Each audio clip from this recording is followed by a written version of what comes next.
You're watching the Scottish Football Zone with all the build-up and reactions.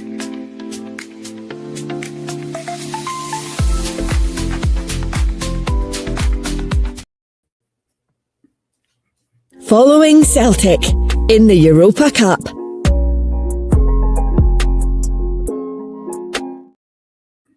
Not for much longer. Yeah. There we go. If you've not saw the game yet, I think James has just put the cat in the bag there. But yeah. Not really. It's a two-legged affair, so, you know. Exactly. Yeah, the only way is up. Or should that be down? No, up. I don't know. Yeah, so final score tonight, Celtic 1, Stuttgart 4.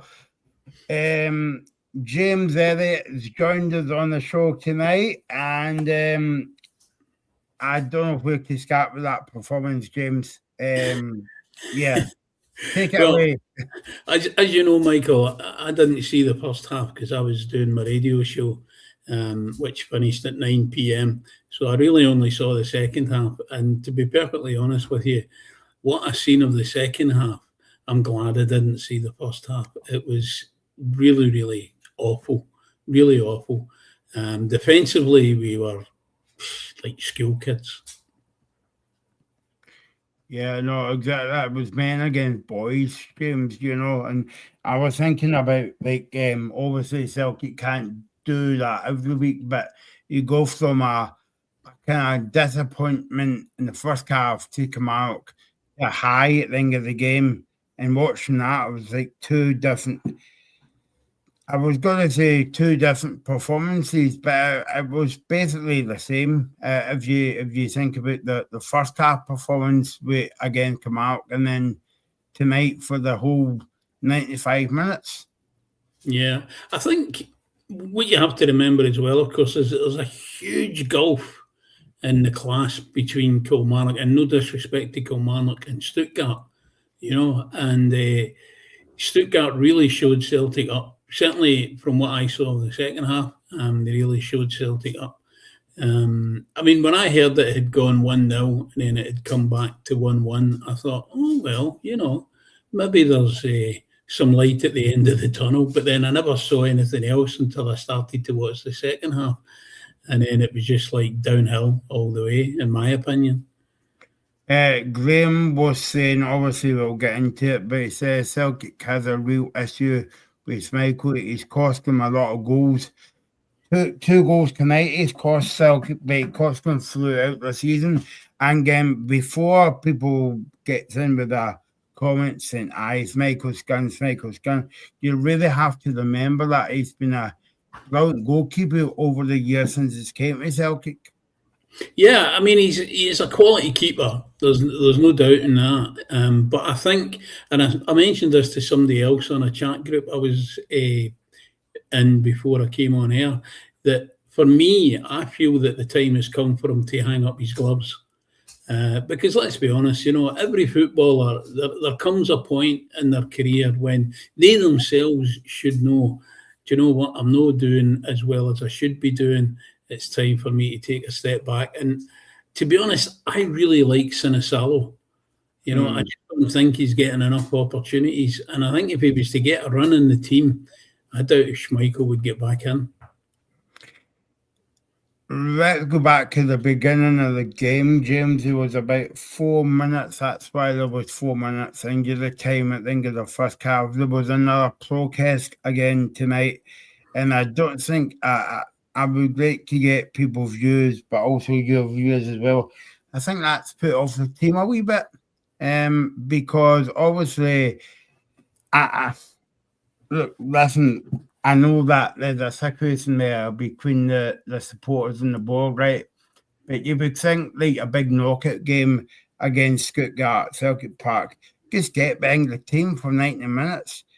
But no. And by the way, I think there'll be another fine coming to Celtic's door very soon. Right. I mean, obviously that was at the beginning of the game, and I never saw it, so I can't really comment as such. But what I would like to say is, yes, the fans have got a right to protest, you know, because the club is not being run particularly well at the moment. So they've got a right, they pay their money, they've got the right to get their voices heard, but it's how you go about protesting. Do you know what I mean? There's a right way and a wrong way to protest.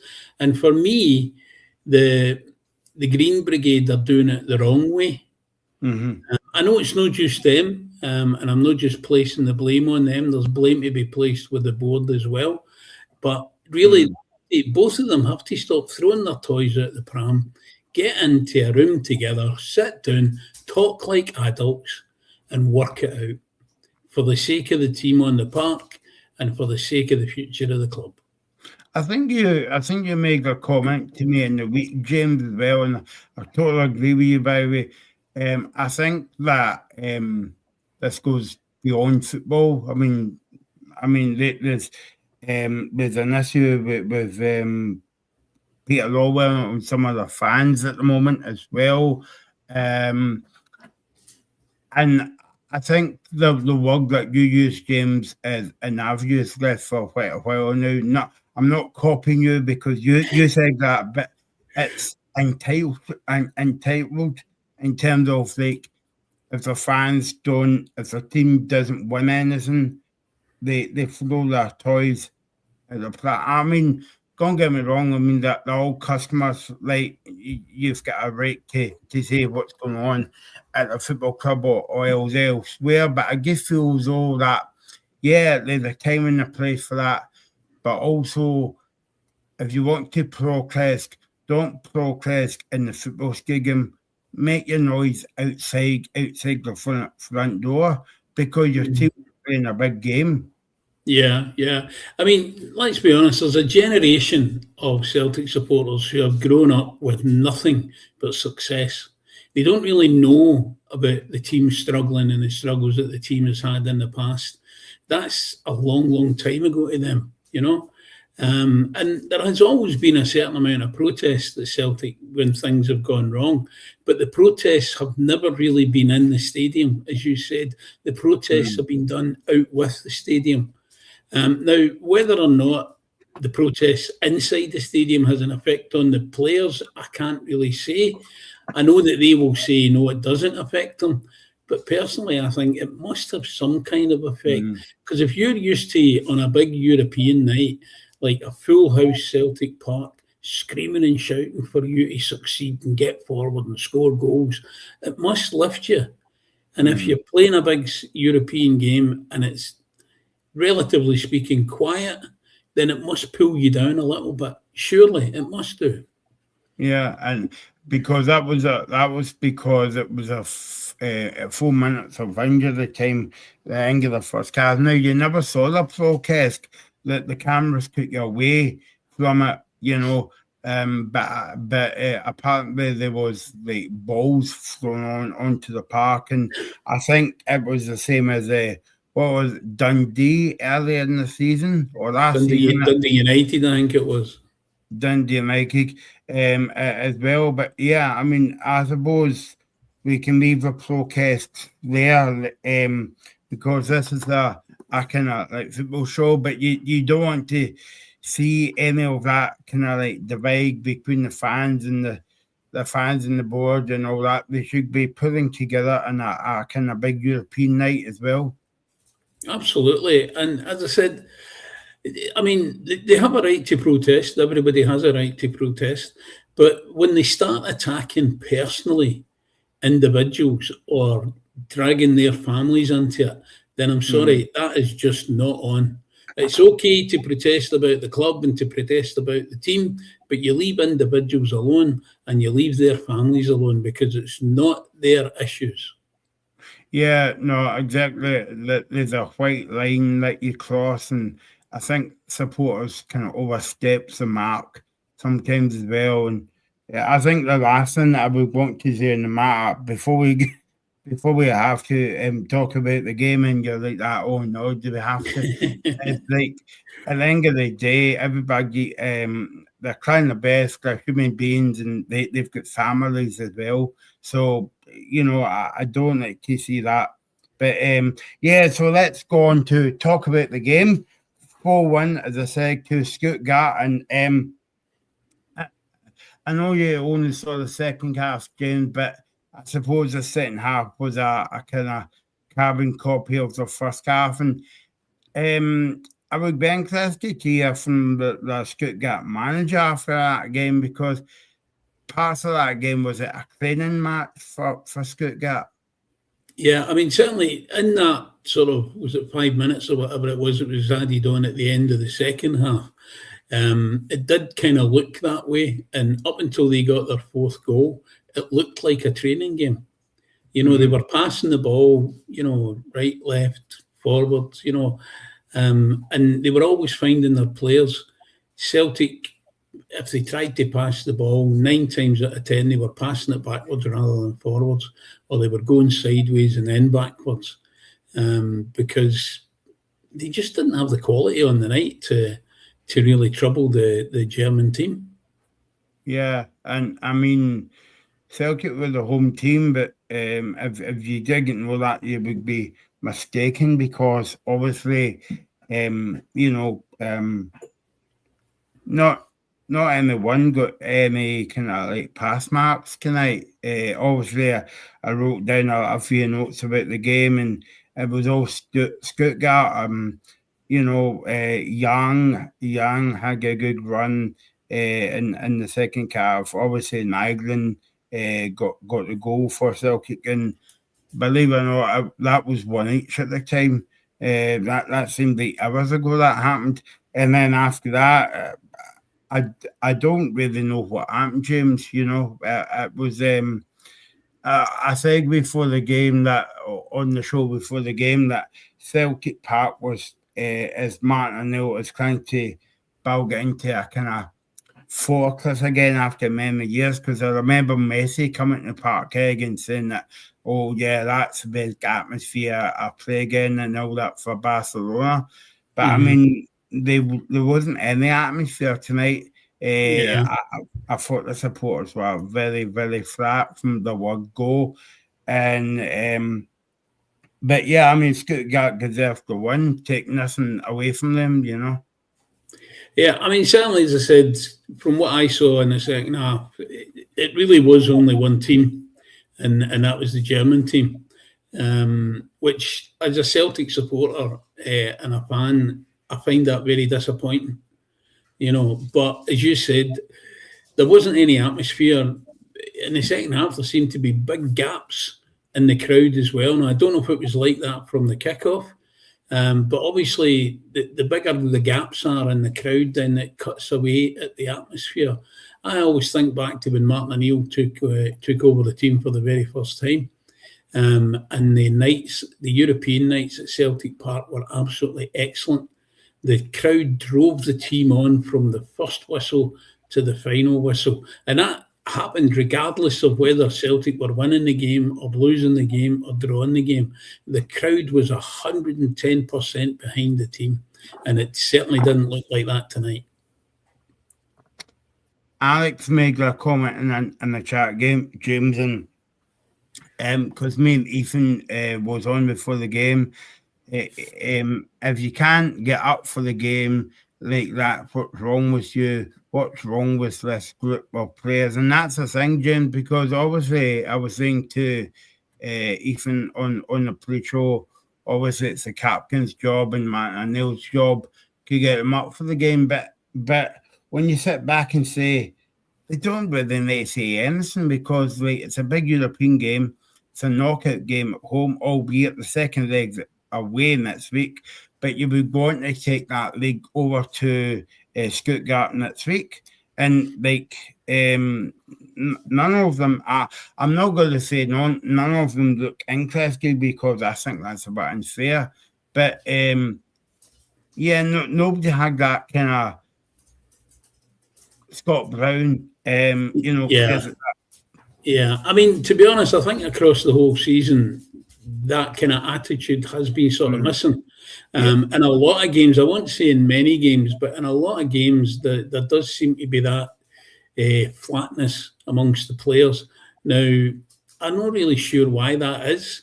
I don't know if that's got to do with the people who were in charge of the team at various times or not, but certainly when Martin came in the first time round after Brendan Rodgers left, He really picked them up and he really had them playing well.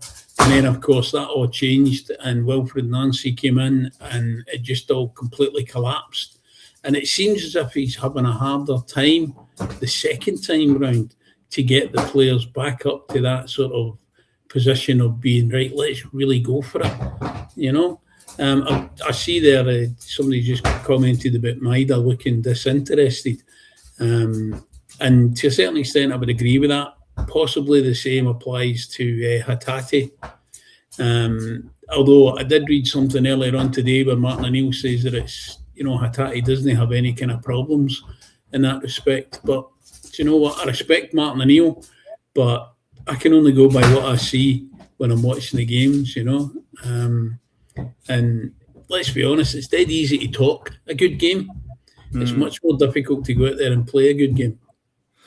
Would you say, well, obviously Alex made that comment about Maida as well, but it came out in the window that basically his locker was cleared out. It was ready to maybe head to Glasgow Airport and head to Sunday or Crimes. But as soon as stories come out like that, you're thinking, well, if he's not happy, just let him go. But if they didn't want to, if they didn't want that story to come out, just keep that kind of story in-house. Yeah, I mean, I think it goes back to when he was supposedly going to be leaving in the summer, and then the rug gets pulled out from under him. And that's going to be a big disappointment. But then that goes back to, the recruitment process. I mean, Kyogo left, they never replaced him. Maeda came in and did a terrific job, scored lots of goals, but it's not the position that he normally would play. And then they let Nicholas Kuhn go, and again, never really replaced him. Yang has come in and at times he's done really, really well, but he's still, relatively speaking, a young player. He's still got a lot to learn. And for some of the players that are playing week in, week out, I think that might be part of the problem, that they're playing too often and they're getting jaded. Now, I agree that potentially that shouldn't be a case if you're a professional footballer. You should be at peak fitness all of the time. But young players do show a lot of inconsistency. That's why in a club that's got a really big squad of players, young players flit in and out across the season and really only get extended runs if they're absolutely excelling. I think Posca Koglu said football players aren't robots, i.e. they're human beings. They shouldn't play maybe 50 games a season. Oh, no, I would agree with that. I mean, there is far too many games of football now. But as we know, that's all got to do with money.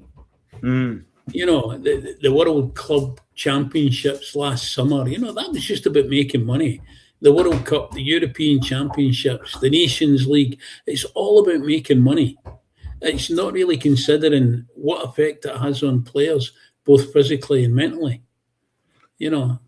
When you mentioned about the players gone there, obviously Kyogo's are very interesting one, James, because I think he scored the goal was it against Young Boys at put Celtic through.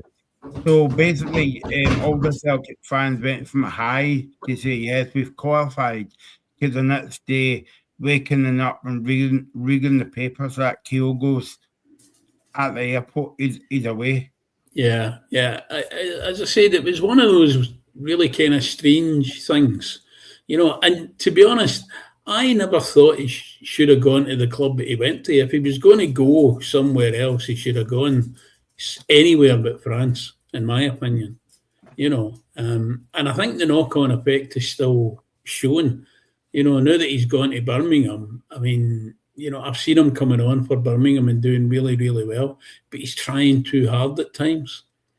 And he's not getting, he's not the number one choice. Whereas when he was at Celtic, he was the number one pick every game, unless he was injured, and he wasn't injured that often. What do you think what do you think of the Incharo up front for Celtic tonight? I thought it was okay in parts. I said to Ethan on the show, he reminds me about like Jackie Mackison a wee bit. Obviously not the same build, but the point I'm trying to get at is he's got good kind of the upper strength as well. Yeah, it's one of those weird things that modern centre forwards tend to not always be like big, bulky, upper body types, and it's more about the kind of the ability of the player to hold the ball up, pass the ball on to somebody else. You don't really get many number nines who are like an old-fashioned number nine. They stand there in the middle, the ball gets pumped up to them, they hold it up, teammates come charging up towards them, and they lay it off.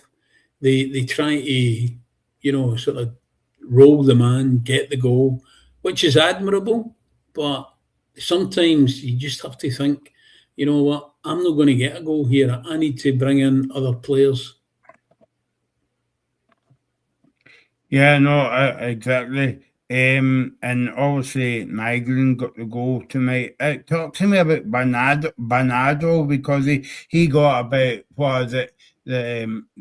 He got basically he came off with about 15 minutes to go. It was a bit disappointing tonight, and there was a lot of chat of him saying, "Oh yeah, he'll be a good signing for Celtic," but I think it comes down to he's not got a lot of game time, James. No, he's had quite a few injuries since he signed full time for Celtic, and he's not been a regular starter. He's the kind of player, in my opinion, that needs to be playing week in, week out. But the competition in the middle of the park for Celtic is absolutely intense. It's very unlikely they're ever going to drop Callum McGregor. And for quite a while there, Hatate was the man, to kind of dislodge, as it were. Arnie Engels, when he came in last summer, kind of took over that mantle, and Bernardo's been kind of flitting in and out. I like Paulo Bernardo. I think he's a very good player, but I think he needs to be playing regular football, whether that's regular football here in Glasgow with Celtic or he goes somewhere else in the summer. I don't know, but he would be a loss to the team if he was to go. I know you never saw the game in the first half really, but I think Ethan, it's one of these ones where Celtic will come out with intensity and all that, or B Celtic will goose edge into the game, and I mean edge as in they're going to take the game in spells. I've seen what I mean, like 15 minutes, 20 minutes, get to half time. But it was really the opposite, James. Stuttgart came out in the front foot, and Celtic they never got their foot on the ball, and when they did, they couldn't make a pass. Yeah, well, that's one of the things that I've noticed across the season. If teams go at Celtic, Celtic struggle a little bit to contain that and to play their natural game. When they do kind of get control of it and start to impose their game on it, then you see a completely different side to the game. But when you're playing in Europe, in my opinion, you have to, when it's the Premier League, you can kind of go hell for leather from kickoff. When you're playing in Europe, you have to kind of sit back a little bit, get a good idea of what the opposition are up to, and then, maybe hit them on the break until you can establish yourself a wee bit better. Yeah, no, we're just getting a few comments here and nothing about football, but it's always good to see that we're into the current final, and somebody won the rugby union as well, but there you go. I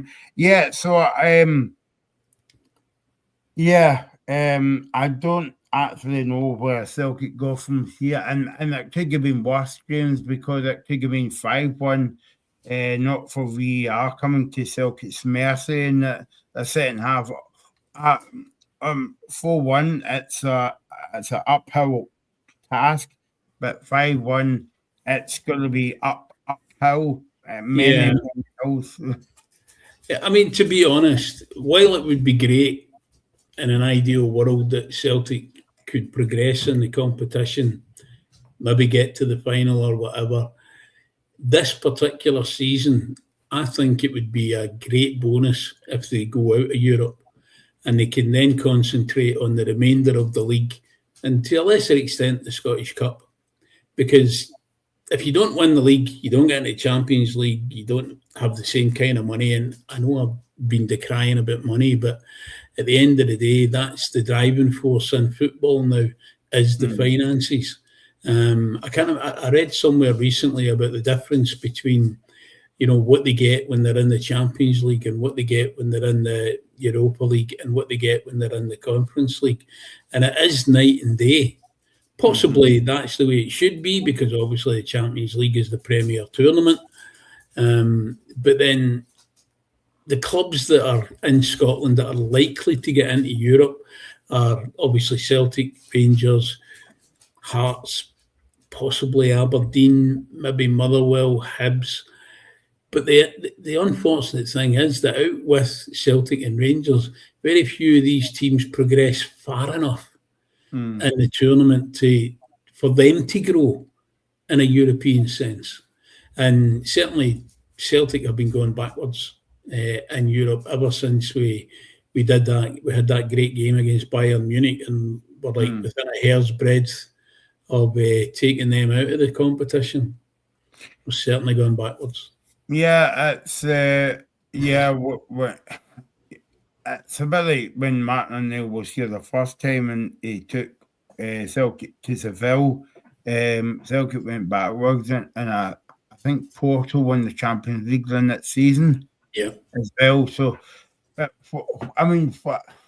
always talk about this, James, and people might be sick of me saying talking about this, but why is that an issue? I mean, it's not a kind of Celtic issue. I think it's a mentality issue, but also a Scottish football issue as well. I mean, why can't we not produce our own players? And a lot of it's got to do with money. But I mean, surely there's got to be something else, Well, I mean, first and foremost, it is to do with money. If a team is successful, then the club should invest in that success by improving the players.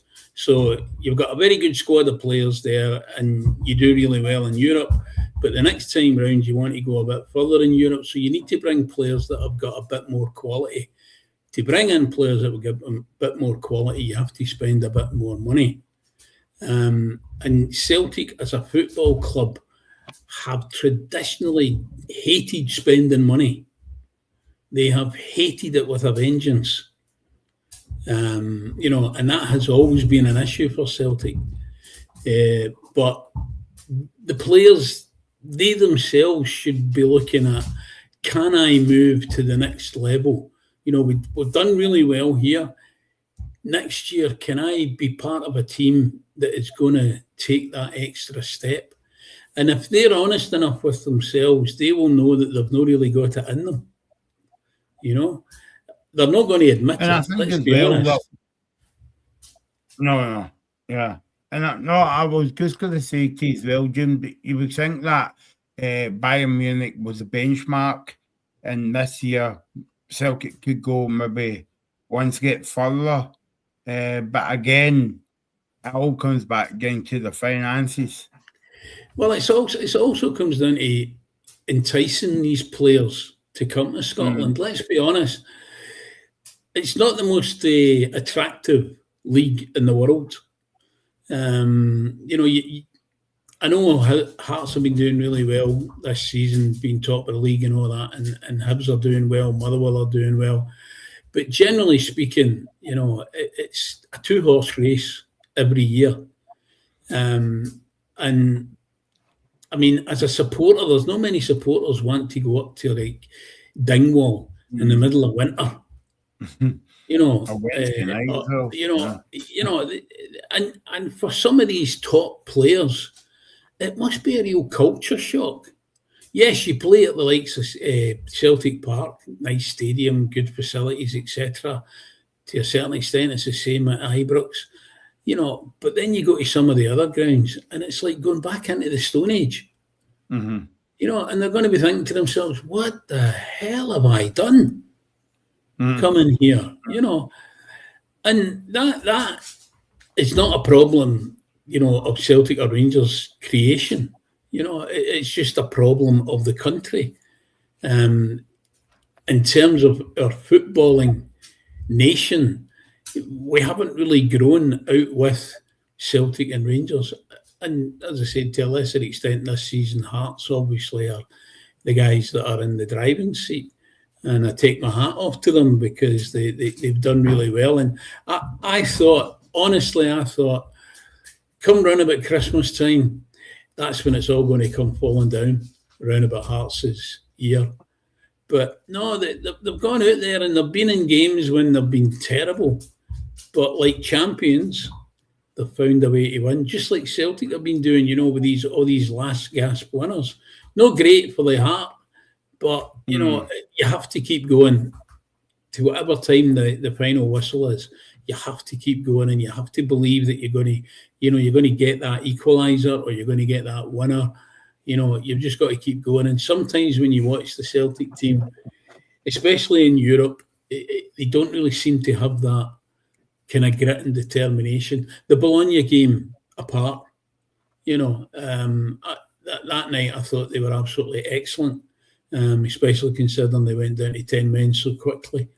But over the course of the European games, they just don't really seem to have had the heart for it.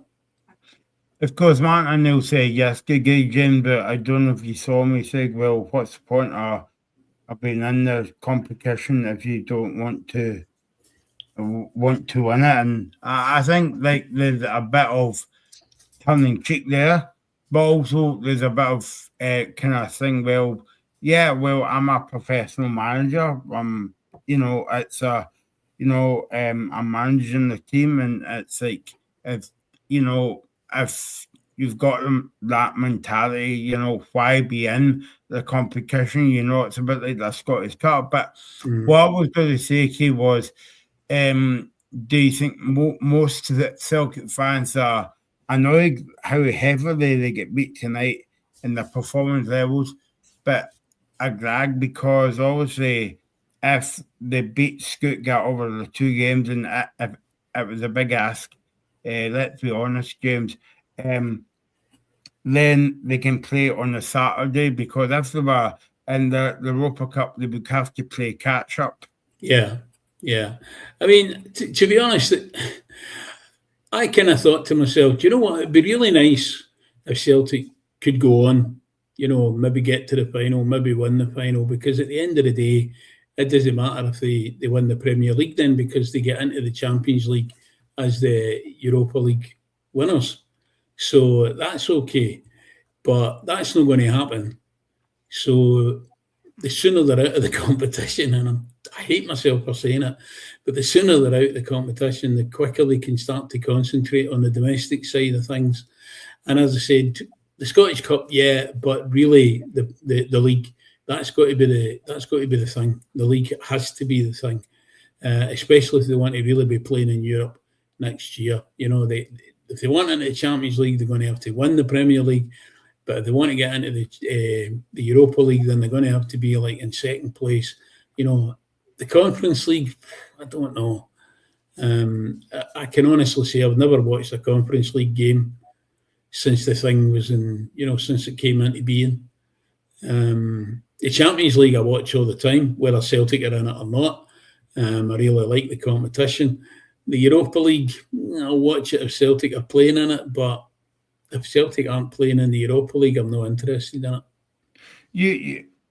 Okay, so I was asking Ethan earlier on as well, right? So where do you stand in this, like the Conference League? I know it's all about money, and it's a bit like Celtic getting out the Scottish Cup. and then get put into another cup. That's what it's like, and all that. But I would love to ask any kind of fan. Well, I'm asking you now, James. Like, if Celtic were in the Conference League, you'd be wanting to win it. Of course Okay, I would. it's about the competition, but Yeah. I mean, in my eyes, it's still European football, James. Yeah, no, don't get me wrong. I'm not trying to diss the Conference League. As I said, I've never watched any of the games in it. I don't really know what the standard is like. But I would agree, if they're in the competition, I would support them in the competition. I mean, I never played professionally. I played at juniors, but I never played professionally. And I never went into a game thinking that I wasn't going to be in the winning team. Do you know what I mean? But that was my attitude. That's not necessarily the attitude of other players around about you. You know what I mean? So if you've got that never say die attitude, in my opinion, you're going to play well regardless of who you're up against. And sometimes when you're up against better players, it really lifts you. And that's the thing, because like I was saying this earlier on as well, that players don't expect to roll up and say before they take to the park, we're going to win the day. It's like you're going to your work and say, I'm going to have a good day at work.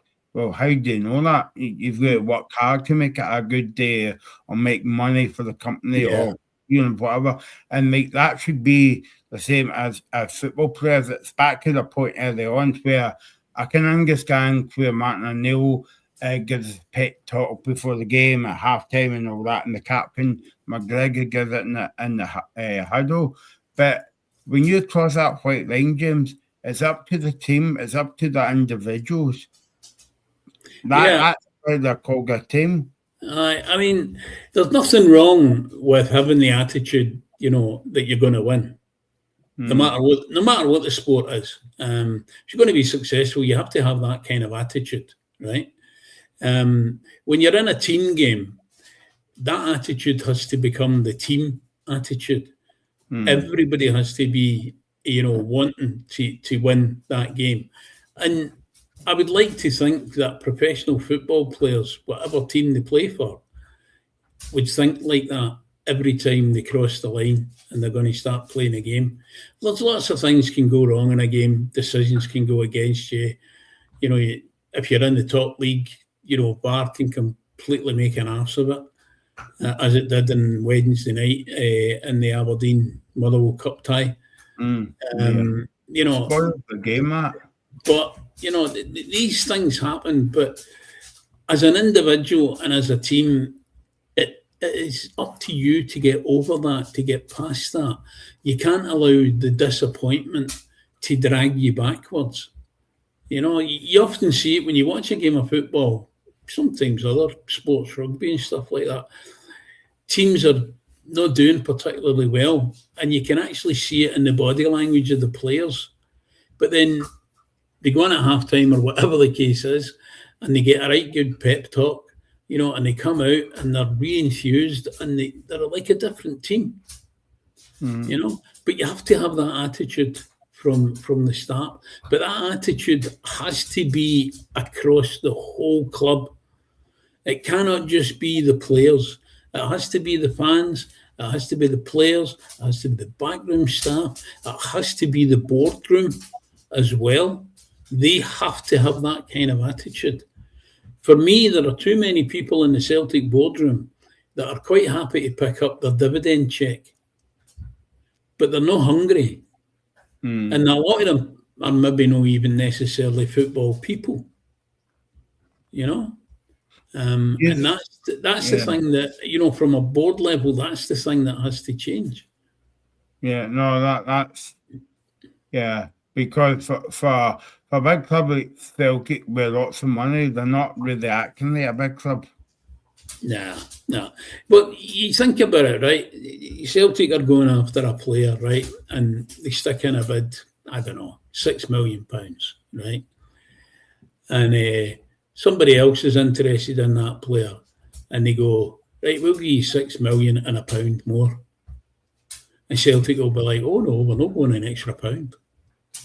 You know, they identify players, or we assume that they identify players throughout the season that they want to bring to the club, right? So, in my opinion, what they should be doing is as soon as the transfer window opens, if they've not got the player lined up to sign at that point, they should be having them ready to sign very soon afterwards.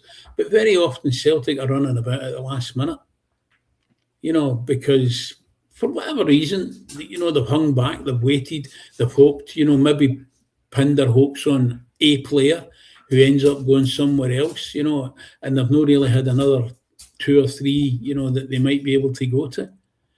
I just think the whole thing about Celtic Football Club when it comes to recruitment of playing staff is just completely wrong, and it has been for quite a wee while. Again, I would say go back to Martin O'Neill's first stint as Celtic manager, whereas, you know, the board really backed him, you know, £6 million for Big Sutton. You know, I remember a lot of supporters at the time thinking to themselves, oh my God, what are they spending that money on him for? Because he'd had a horrible season the season before. You know, John Hartson, there was a lot of questions about him, about his knees, because Rangers had knocked him back because of an issue with his knee and all the rest of it. But Celtic took the gamble. Martin O'Neill wanted him. The club backed him. And as they say, the rest is history. Henrik Larsson, not a big money signing, had an absolute horrendous first game. Horrendous. And I can remember supporters saying, oh my God, what have we got here? Look where he ended up. Yeah. So it's not always about spending the most money on a player, but it's about getting that player wanting to play for you and getting them in quickly enough. You know, the winter window is a completely different kettle of fish because you don't have a lot of time. But when the summer window opens, you should have, however many players it is that you're looking to buy, you should have a list of those players and you should be getting them in very, very quickly so that they've got that full pre-season to get to know their new teammates, to get to know the system, if there's a different system in play at the club. But Celtic don't seem to do that. Celtic seem to sit back and wait and wait and wait, and then they're rushing about at the last minute. Nygren's probably the only real success from the summer transfer window. And he never cost a lot of money. But he's come in with the right attitude and he's scored. Well, he is the top scorer, I believe. Yeah. You know, and he's a midfielder. Mm-hmm. You know, so, you know, I mean, Engels, 11 million quid the year before, had a pretty good first season, was in and out of the team this season for whatever reason, seemed to be coming back onto a game, then got injured, you know. So, I mean, it doesn't matter. You can't tell, you know, just because you spend millions and millions on a player doesn't guarantee that guy's going to be the top goal scorer and all that kind of stuff. It's how they adapt. And if they get brought in plenty of time, they've got time to adapt. And it adds to Celtic worries because no matter, by the way, you should be watching this show and this show only, no other shows, but like if fans are watching Celtic podcasts or other programmes on Sky or whatever, they'll be sick of the presenter and the contributor saying that Celtic needs new players. And to add to the list, James, and we said at the top of the show, I think it's Michael's Haggis day. I think Celtic will be looking for a new goalkeeper in the summer. Well, yeah, because they will need at least 3 goalkeepers. As I said, I think Casper has come to the end of his time as a great football player. For me, I would put Sinisalo in. I think he's a fantastic keeper. He just needs to get the run in the team. For whatever reason, that's not happening. Obviously, the big name always kind of, I suppose, gets the nod. You know, it was sort of the same thing when Joe Hart was there. You know, he was like every week. Joe Hart was in the team. and rightly so, because if they're playing well, then they should be in the team. But if they have a dip in form, regardless of the position that they play, if there's a man there knocking on the door who could come in and do a good job, then you bring him in. And if he's not doing a good job, then you bring in somebody else that might be able to do it. Sunday, Celtic's got a big game. Another big game. They all seem like cup finals at the moment at home against Hibs before they hit the road for like 4 games back to back as well. And I was saying earlier on that Martin and they'll get a kind of hated Aberdeen game to be off because, and in fact, Martin and they'll come out and say that the SPFL slotted in that game very, very quickly, right in the middle of going to Ibrox twice as well. But I mean, would you see Celtic making any changes on Sunday for the Hibs game? If they do, I don't think they'll make many changes. If I'm being honest, they have to put out their strongest team. Because the Hibs are doing quite well lately. They went through a wee kind of sticky patch after a good start, but they've kind of weathered the storm, as the saying goes. So I think they will have to put in the best team that they can. A lot will depend on whether or not there's anybody suffering niggles, after tonight. I know, was it Nygren went down? I think he took a kick to the thigh, and he went down for a while. Hatate took a couple of dunts. So you don't know how players are going to be tomorrow, whether or not they've picked up an injury that might not have been evident, during the game, and the adrenaline during the game would keep them going anyway. So yeah, if anybody's picked up a little bit of an injury, then there's a chance that there will be changes. But then, if there is changes, that means that the guy that's coming in has to be at it. Do you know what I mean? Even if you've not played for a month or 2 months, and you're getting an opportunity because somebody plays in the same position as you can't play, you've got to be right at it, because you've got to say to the manager, right, look, why have you left me out? Look at what I'm doing. I should be in this team. But at the moment, a lot of the substitutes that are coming on don't seem to be doing that. I mean, I quite like Luke McCown as a player, right? Yeah. But he looked like somebody who was just running about daft when he came on to me in the second half. He didn't really seem to be that effective. It was as if the atmosphere, the occasion, the need for Celtic to kind of like get goals overtook, his ability to think about the game and, maybe play that intelligent pass rather than that fast pass. I think for me as well that McCown is one of these players you would want to start the game with. You don't want him to come off the bench. Well, I'm saying that it depends what game and all that. Maybe you can get away with that at home, maybe not away from home, but like in a big European night like that, I would rather him start the game than come up and then come off. And then be subbed off, not the other way about. I mean, in an ideal world, a game like tonight, it would be your most experienced European campaigners that would be starting the game. For whatever reason, that might not necessarily be able to happen. So then you should have your kind of like your reserve, if you like, who can step in and step up. Luke McCown, in terms of the Premier League, would be a terrific player week in, week out for Celtic in the Premier League. I think he still needs some time to grow into Europe. Whereas the likes of Engels, Bernardo, if he's playing, they have a bit more about them in terms of European pedigree. But obviously Engels is injured.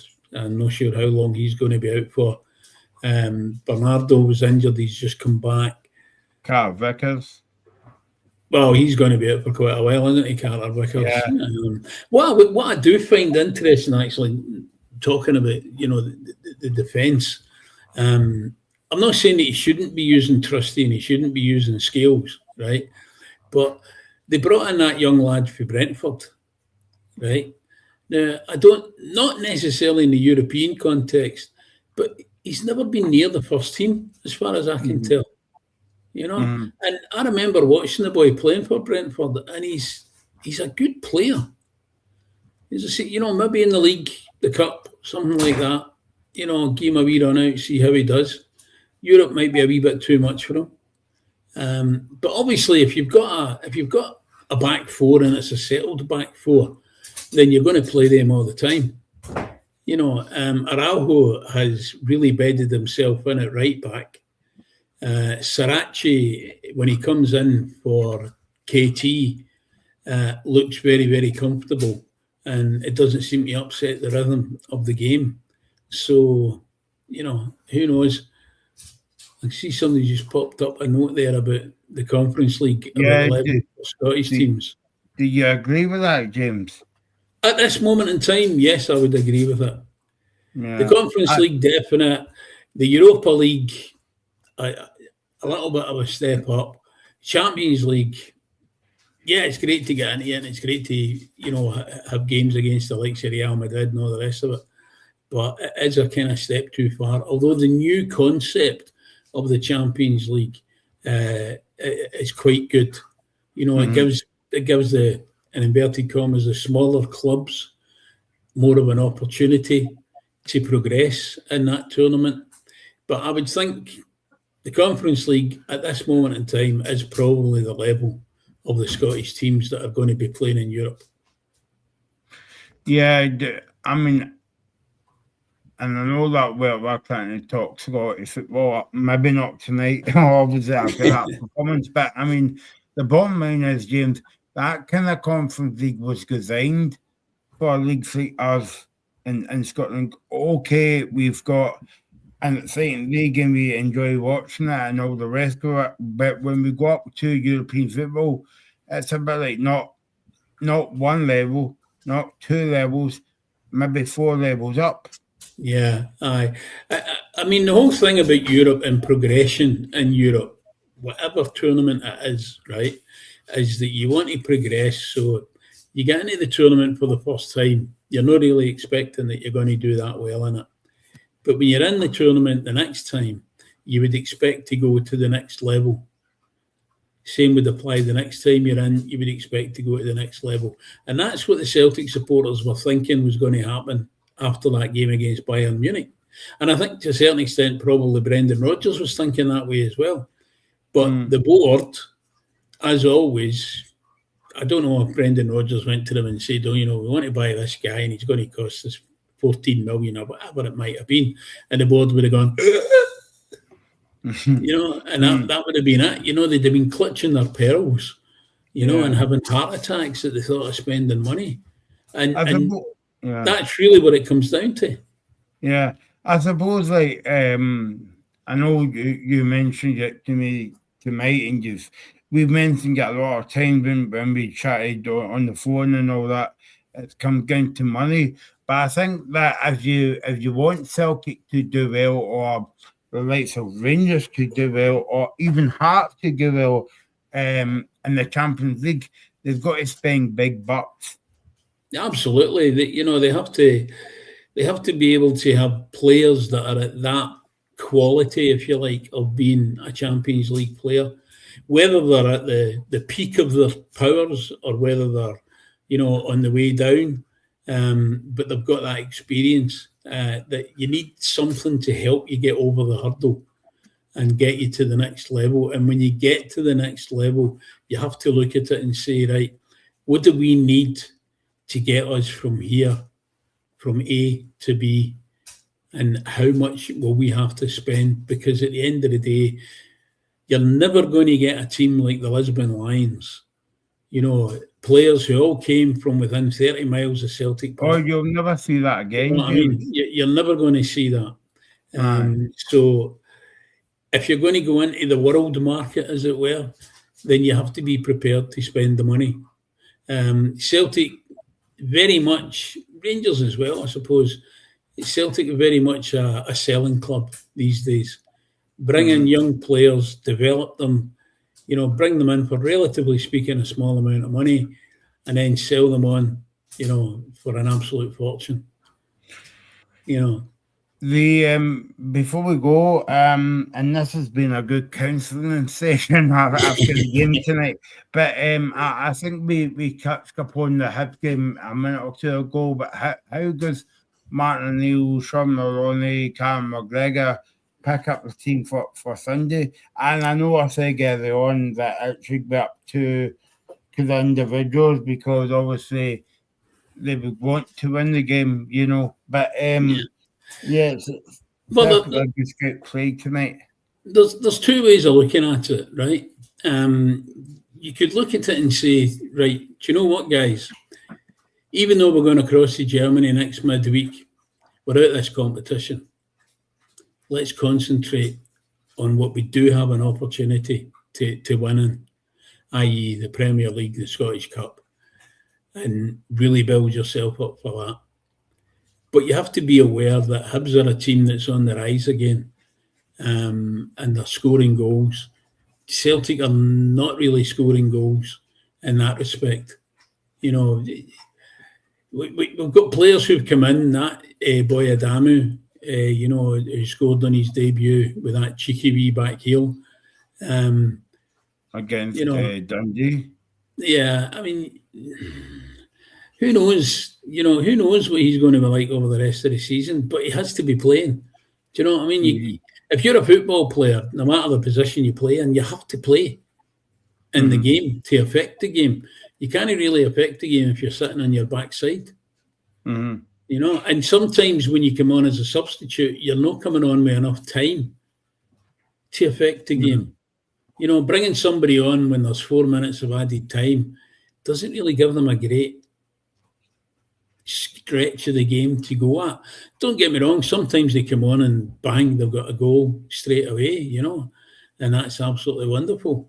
But then the next game they're back on the bench, because you can't just say, well, do you know what, he came on at the end of that last game and he scored a goal, he's got to start this game. But we really need to start scoring goals, especially the boys that are going to be so-called centre forwards. I'm talking about Vanchara, Iheanacho, Adamu, Maida to a certain extent. If they're going to be playing that centre forward role, then they've got to be able to score goals. Yes, if they're playing wider or in the midfield, they contribute. But the guys that are meant to score goals have to start scoring goals. There you go then, a disappointing night for Celtic in the Europa League. Finished Celtic 1, Stuttgart 4, second leg to come next week. And obviously we'll be covering that game next week as well. Maybe from behind the couch, I'm not sure. I'll cover. We'll be back tomorrow for the big preview show of the weekend. Big games to look forward to at the weekend, Saturday and Sunday, and also the championships heating up as well. Who will win? St Johnstone, Packet Thistle, but also there's other teams in there. It could potentially come off the fence and win the league. Anyway, so that's all for tonight. Thanks to James Elliott for joining us on the show. Thanks to all your comments, and we will be back tomorrow live at 5 to preview the weekend games. Following Celtic in the Europa Cup.